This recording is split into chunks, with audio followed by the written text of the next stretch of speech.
Hi beautiful hearts. ഇന്ന് നമ്മൾ ചർച്ച ചെയ്യാൻ പോകുന്ന ഡീപ് സീക്ക് എന്ന് പറയുന്ന ചൈന ഇൻട്രൊഡ്യൂസ് ചെയ്ത പുതിയ ചാറ്റ് GPT പോലെ ഒരു AI ടൂളിനെ കുറിച്ചാണ് പറയാൻ പോകുന്നത്.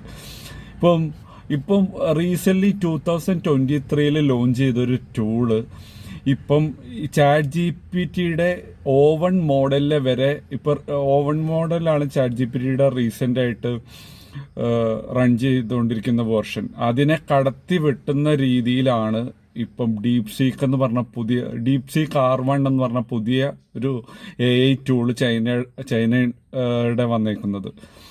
അപ്പം ഇത് പറയുന്നത് തന്നെ നമ്മുടെ ചാറ്റ് GPT's O1 മോഡല് അതിൻ്റെ പെയ്ഡ് വേർഷൻസിനെക്കാട്ടിയും അടിപൊളിയായിട്ടാണ് നമ്മുടെ ഈ ഡീപ് സീക്ക് R1 വന്നിരിക്കുന്നത്. അതിലും മേലെ നമുക്ക് പറയാം, അത്രയ്ക്കും പെർഫെക്റ്റും ഇൻ്റലിജൻറ്റുമായ ഒരു ഇതുമായിട്ടാണ് ഡീപ് സീക്ക് വന്നേക്കുന്നത്. ഇപ്പം നമ്മുടെ ചാറ്റ് GPTയുടെ പോലെ തന്നെ ചാറ്റ് GPTയുടെ ക്ലൗഡിൻ്റെ പോലെയൊന്നും റെസ്ട്രിക്ഷൻസ് ഒന്നുമില്ല. നമുക്ക് അൺലിമിറ്റഡ് ആയിട്ട് ചാറ്റ് ചെയ്യാം. ഇപ്പം ഞാൻ മുന്നുള്ള വീഡിയോസിൽ പറഞ്ഞിട്ടുണ്ടായിരുന്നു, എനിക്ക് ക്ലൗഡാണ് ഒന്നുകൂടെ ബെറ്റർ ആയിട്ടുള്ള ചാറ്റ് GPTനെക്കാട്ടി ഒന്നുകൂടെ ഇഷ്ടമുള്ള ഒരു ടൂൾ. കാരണം എന്താണെന്ന് ചോദിച്ചു കഴിഞ്ഞാൽ ചാറ്റ് GPT ഭയങ്കര എപ്പോഴും ഒരു റോബോട്ടിക്കലായിട്ടാണ് സംസാരിക്കുന്ന ഒരു രീതിയാണ് ചാറ്റ് GPTക്കുള്ളത്. ക്ലൗഡ് അങ്ങനെയല്ല. ക്ലൗഡ് നമ്മളിപ്പോൾ ഒരാളോട് എങ്ങനെ സംസാരിക്കുന്നു അതേപോലെ നമുക്കൊരു ഫീല് പലപ്പോഴും എനിക്ക് അതിൽ നിന്ന് കിട്ടാറുണ്ട്. ഓരോരുത്തരുടെയും എക്സ്പീരിയൻസ് ഡിഫറെൻ്റ് ആയിരിക്കും. അതേപോലെ ഈ ക്ലൗഡിനും നമുക്കൊരു ഡ്രോബാക്ക് തോന്നി എന്താന്ന് ചോദിച്ചു കഴിഞ്ഞാൽ, നമ്മൾ ഒരുപാട് നീണ്ട പ്രോംപ്റ്റൊക്കെ കൊടുക്കുമ്പോൾ, അതായത് ക്വസ്റ്റ്യൻസ് കൊടുക്കുമ്പോൾ തന്നെ ക്ലൗഡ് പലപ്പോഴും അത് നമ്മളെന്താ ചോദിച്ചെന്നുള്ളത് പലപ്പോഴും വിട്ടുപോകാറുണ്ട്. കാരണം നമ്മൾ ലെങ്തി ആയിട്ടുള്ള ക്വസ്റ്റ്യൻസൊക്കെ അതിന് കൊടുക്കുമ്പോൾ പലപ്പോഴും അത് വിട്ടുപോകാറുണ്ട്, എന്താണ് ചോദിച്ചതെന്നുള്ള ഒരു ലിറ്റിൽ ബിറ്റ് ആയിട്ടുള്ള ഒരു കൺഫ്യൂഷൻസ് അതിനുണ്ടാകാറുണ്ട്. അപ്പം ഇതൊക്കെ എന്നാലും ഇപ്പം ഈ മലയാളത്തിലൊക്കെ നമുക്ക് എഴുതാനും കൂടുതലായിട്ട് ഇതാക്കാനൊക്കെ ക്ലൗഡും ഭയങ്കര നല്ലൊരു ടൂളാണ് കമ്പാരിറ്റീവ്ലി ചാറ്റ് GPTനെ വെച്ച് കമ്പയർ ചെയ്യുമ്പോൾ. അപ്പം ഇതിനൊക്കെ കടത്തി വെട്ടിയിട്ടാണ് നമ്മുടെ ഡീപ് സീക്ക് R1 വരുന്നത്. ഈ 2 വർഷം കൊണ്ട് തന്നെ ഭയങ്കരമായിട്ടൊരു ഡെവലപ്മെൻ്റ് ആണ് ഡീപ് സീക്കിന് വന്നത്. അതിന് ഏറ്റവും വലിയൊരു ഇമ്പോർട്ടൻറ്റ് ഫാക്ടർ എന്ന് പറയുന്നത്, നമ്മൾ പൊതുവെ കേട്ടിട്ടുണ്ടാവില്ലേ, ഇപ്പോൾ ചാറ്റ് GPT, ക്ലൗഡ് പോലുള്ള AI ടൂളുകളെല്ലാം ഭയങ്കര കോസ്റ്റാണ് ഇതിന് ഉണ്ടാകുന്നത്, ഇത് ഡെവലപ്പ് ചെയ്യാൻ വേണ്ടിയുള്ള കോസ്റ്റുകളൊക്കെ. അപ്പോൾ പലപ്പോഴും ഇപ്പോൾ പ്രസന്റിലുള്ള AI കമ്പനീസൊക്കെ ഈ ഇത്രയും കോസ്റ്റ് വരുന്നതുകൊണ്ട് തന്നെ പൊതുവേ നഷ്ടത്തിലാണ്. അവരുടെ ഫ്യൂച്ചറാണ് ഒരുപക്ഷെ അതുകൊണ്ട് ഭയങ്കര ഒരു പ്രോഫിറ്റും ഒക്കെ ഉണ്ടാകാൻ പോകുന്നത്. പക്ഷേ ഇപ്പം ഡീപ് സീക്കിൻ്റെ പുതിയ റിപ്പോർട്ട് പ്രകാരം ചാറ്റ് GPTനൊക്കെ കമ്പയർ ചെയ്യുമ്പോൾ 98% കോസ്റ്റ് എഫക്റ്റീവായിട്ടാണ് ഡീപ് സീക്ക് വന്നേക്കുന്നത്. അപ്പോൾ ഇത് മാർക്കറ്റിൽ തന്നെ വലിയൊരു ഇമ്പാക്റ്റാണ് ഉണ്ടാക്കുന്നത്. അപ്പോൾ ഒന്ന് ആലോചിച്ച് നോക്കി, ഇപ്പം പ്രസന്റ്ലി ഡീപ് സീക്ക് എന്ന് പറയുന്ന കമ്പനി ലാഭത്തിലാണെന്നാണ് പറയുന്നത്.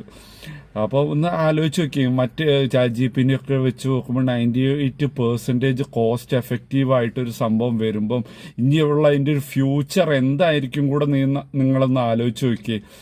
കാരണം ഇപ്പം നമ്മൾ മലയാളത്തിലാണെങ്കിലും എന്ത് കാര്യത്തിലാണെങ്കിലും നല്ല ഇൻ്റലിജൻ്റ് ആയിട്ട് ഇതാകാനായിട്ട് ഡീപ് സീക്കിന് പറ്റുന്നുണ്ടെന്നുള്ളതാണ് വേറൊരിത്. പിന്നെ ഡീപ് സീക്ക് മോഡ് എന്ന് പറയുന്ന ഒരു ഇതുണ്ട്. അപ്പം നമ്മളൊരു പ്രോംപ്റ്റ് കൊടുക്കുമ്പോൾ തന്നെ നമ്മളെന്താണ് കൊടുത്തതെന്ന് അതിങ്ങനെ ആൻസർ തരുന്നതിൻ്റെ മുന്നേ നമ്മൾ കൊടുത്ത എന്തൊക്കെയാണെന്ന് നമ്മൾ എങ്ങനെ തിങ്ക് ചെയ്യുന്നതെന്നുള്ള രീതിയിൽ അതൊരു പെട്ടെന്നൊരു അനാലിസിസ് പോലെ അത് ആൻസർ ജനറേറ്റ് ചെയ്യുന്നതിന് മുന്നേ തന്നെ അത് തരുന്നുണ്ട്. അപ്പോൾ എന്താ പറയുക, മനുഷ്യൻ എങ്ങനെ ചിന്തിക്കുന്ന പോലെ ഒരു രീതിയിൽ ആണ് അതിൻ്റെ ഒരു ആൻസർ ചെയ്യുന്ന ഒരു രീതി വന്നേക്കുന്നത്. അപ്പം ഡീപ് സീക്ക് എന്ന് പറയുന്ന ടൂള് നിങ്ങൾ ആരും ട്രൈ ചെയ്തതിന് ഉടനെ തന്നെ ട്രൈ ചെയ്യുക. നിങ്ങൾക്ക് iOS ആപ്പ് സ്റ്റോറിലോ അല്ലെങ്കിൽ പ്ലേ സ്റ്റോറിലോ അത് അവൈലബിൾ ആണ്.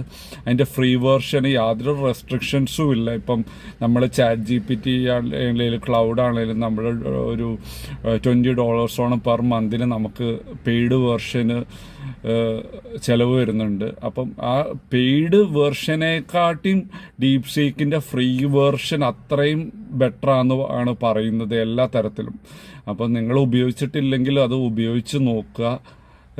എന്നിട്ട് എന്താണ് നിങ്ങളുടെ ഒപ്പീനിയൻ എന്നുള്ളത് എൻ്റെ യൂട്യൂബ് വീഡിയോൻ്റെ ഉള്ളിൽ കമൻറ്റ് ചെയ്യുക. ഇനി വരും ഇതിൽ തന്നെ ഡീപ് സീക്കിൻ്റെ ഭയങ്കര ഒരു ഇമ്പ്രൂവ്മെൻറ്റ് നമുക്ക് കാണാൻ പറ്റും. കാരണം ചൈന എല്ലാ രീതിയിലും ഇപ്പം നമുക്കറിയാം, അമേരിക്കയൊക്കെ ഇപ്പം ട്രംപ് ചാർജ് എടുത്തിട്ട് പിന്നെ അമേരിക്കയൊക്കെ പുതിയ റെസ്ട്രിക്ഷൻസ് ചൈനയ്ക്കെതിരെ കൊണ്ടുവരികയാണ്. അപ്പോൾ ഇവരിങ്ങനെ ഓരോ റെസ്ട്രിക്ഷൻസും അമേരിക്ക കൊണ്ടുവരും തോറും ചൈന പൊതുവെ ഇൻഡിപെൻഡൻ്റ് ആയിക്കൊണ്ടിരിക്കുകയാണ്. അവർ കൂടുതലും അവർ തന്നെ ആയിട്ടുള്ള കാര്യങ്ങൾ ഇൻഡിപെൻഡൻ്റ് ആയിട്ട് ഡെവലപ്പ് ചെയ്തുകൊണ്ടിരിക്കുകയാണ്. അപ്പം ഇത് വലിയൊരു മാറ്റമാണ് നമ്മുടെ AI ടൂളിൻ്റെ കാര്യത്തിൽ വരുന്ന. ഇനി അതിൻ്റെ പുതിയ അപ്ഡേറ്റ്സ് വരും തോറും ഒന്നും ആലോചിച്ച് ഇപ്പോൾ ഉള്ള ചുരുങ്ങിയ സമയം കൊണ്ട് ഇപ്പോൾ ഉള്ള എല്ലാ AI ടൂളിലെയും കടത്തി വെട്ടിയാണ് ഡീപ് സീക്ക് ഇറങ്ങിയേക്കുന്നത്. ഇനി അതിൻ്റെ ഫ്യൂച്ചറും അതേപോലെ നമുക്ക് നല്ല രീതിയിൽ എക്സ്പെക്റ്റ് ചെയ്യുക. ഇപ്പം ഇവർ ഈ ട്രംപ് ചാർജ് എടുത്തിട്ട് വന്ന മാറ്റങ്ങളൊക്കെ കൂടുതൽ റെസ്ട്രിക്ഷൻസ് ചൈന വരികയാണെങ്കിൽ അവർ എല്ലാ തരത്തിലും ഇൻഡിപെൻഡൻ്റ് ആവും. അപ്പം ഇത്രയും കോസ്റ്റ് എഫക്റ്റീവായി 98% കോസ്റ്റ് എഫക്റ്റീവായിട്ടൊരു സാധനം ഇറങ്ങുക എന്ന് പറയുമ്പോൾ തന്നെ ഒന്ന് ആലോചിച്ച് വയ്ക്കുക. അപ്പം അത് വലിയൊരു ഇനിയുള്ള ഫ്യൂച്ചർ ഡെവലപ്മെൻറ്റിനൊക്കെ ഒരു വലിയൊരു ചാൻസസ് ആണുള്ളത്.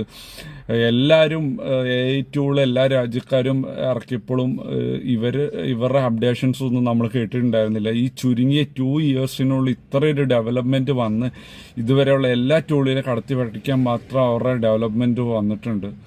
അപ്പോൾ നിങ്ങളെല്ലാം ഈ ടൂളൊന്ന് ട്രൈ ചെയ്യുക, എന്നിട്ട് അഭിപ്രായം പറയുക.